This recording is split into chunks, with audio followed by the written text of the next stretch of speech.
ಭವ್ಯನ್ first ಅಣ್ಣ ಅಂತೀಯ, ಆಮೇಲೆ ಮಂಜು ಅವರೇ ಹನುಮಂತು ಹೊಡೆದಿದ್ದು. ನೀವ್ಯಾರಿ ಮಾತಾಡಕ್ಕೆ? ನಾ ಫಸ್ಟ್ ನಿಮ್ಮನೇಲಿ ಎಷ್ಟು ತೂತಿದೆ ನೋಡ್ಕೊಳ್ಳಿ. ಅಲ್ಲಾದ್ರೂ ನಿಮ್ಗೆ ಅಗ್ರಿಮೆಂಟ್ ಹಾಕೊಟ್ಟಿದ್ನ ಮಂಜಣ್ಣ ಅಂತಾನೆ ಕರಿತೀನಿ ಅಂತ. ಯಮ್ಮ ಗೌತಮಿ ವಿಚಾರಕ್ಕೆ ನಾನು ಬಂದಿದ್ದೀನಿ. ನಂಗೆ ನಿಮ್ ಇಂಡಿವಿಜುವಾಲಿಟಿ ನೋಡಿದೀನಿ. ಯಾರಿಗೋ ಸಿಕ್ಬೇಕಾಯ್ತು ಕ್ಯಾಪ್ಟನ್ಸಿ, ಮೋಸ ಮಾಡ್ಕೊಂಡು ಕ್ಯಾಪ್ಟನ್ ಆಗಲ್ಲ. ಈ ಲೆವೆಲ್ ಅರ್ಹತೆ ಇಲ್ಲ ನಿಮ್ಗೆ ನನ್ನ ಬಗ್ಗೆ ಮಾತಾಡೋದು. ಸ್ಟೇಟ್ಮೆಂಟ್ ಕೊಟ್ರಲ್ಲ ನನ್ನಿಂದನೇ ಇಲ್ಲಿವರೆಗೂ ಬಂದೆ ಅಂತ. ಇಂಡಿವಿಜುವಲಿ ಆಗ್ತಾ ಎಲ್ಲೋ ರಾತ್ರಿ 9:30 ಭವ್ಯನ್ ಫಸ್ಟ್ ಅಣ್ಣ ಅಂತೀಯ, ಆಮೇಲೆ ಮಂಜು ಅವರೇ ಹನುಮಂತು ಹೊಡೆದಿದ್ದು. ನೀವ್ಯಾರಿ ಮಾತಾಡಕ್ಕೆ? ನಾ ಫಸ್ಟ್ ನಿಮ್ಮನೇಲಿ ಎಷ್ಟು ತೂತಿದೆ ನೋಡ್ಕೊಳ್ಳಿ. ಅಲ್ಲಾದ್ರೂ ನಿಮ್ಗೆ ಅಗ್ರಿಮೆಂಟ್ ಹಾಕೊಟ್ಟಿದ್ನ ಮಂಜಣ್ಣ ಅಂತಾನೆ ಕರಿತೀನಿ ಅಂತ.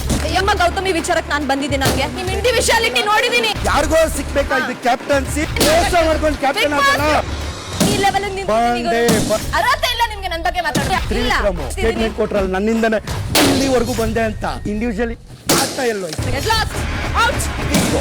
ರಾತ್ರಿ 9:30 ಭವ್ಯನ್ ಫಸ್ಟ್ ಅಣ್ಣ ಅಂತೀಯ, ಆಮೇಲೆ ಮಂಜು ಅವರೇ ಹನುಮಂತು ಹೊಡೆದಿದ್ದು. ನೀವ್ಯಾರಿ ಮಾತಾಡಕ್ಕೆ? ನಾ ಫಸ್ಟ್ ನಿಮ್ಮನೇಲಿ ಎಷ್ಟು ತೂತಿದೆ ನೋಡ್ಕೊಳ್ಳಿ. ಅಲ್ಲಾದ್ರೂ ನಿಮ್ಗೆ ಅಗ್ರಿಮೆಂಟ್ ಹಾಕೊಟ್ಟಿದ್ನ ಮಂಜಣ್ಣ ಅಂತಾನೆ ಕರಿತೀನಿ ಅಂತ. ಯಮ್ಮ ಗೌತಮಿ ವಿಚಾರಕ್ಕೆ ನಾನು ಬಂದಿದ್ದೀನಿ. ನಂಗೆ ನಿಮ್ ಇಂಡಿವಿಜುವಾಲಿಟಿ ನೋಡಿದೀನಿ. ಯಾರಿಗೋ ಸಿಕ್ಬೇಕಾಯ್ತು ಕ್ಯಾಪ್ಟನ್ಸಿ, ಮೋಸ ಮಾಡ್ಕೊಂಡು ಕ್ಯಾಪ್ಟನ್ ಆಗಲ್ಲ.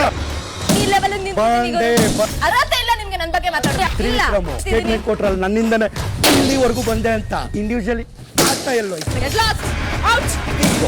ರಾತ್ರಿ 9:30 SS ಟಿವಿ ಸಿನಿಮಾ ಜಗತ್ತಿನ ಕ್ಷಣ ಕ್ಷಣದ ಸುದ್ದಿಯೊಂದಿಗೆ.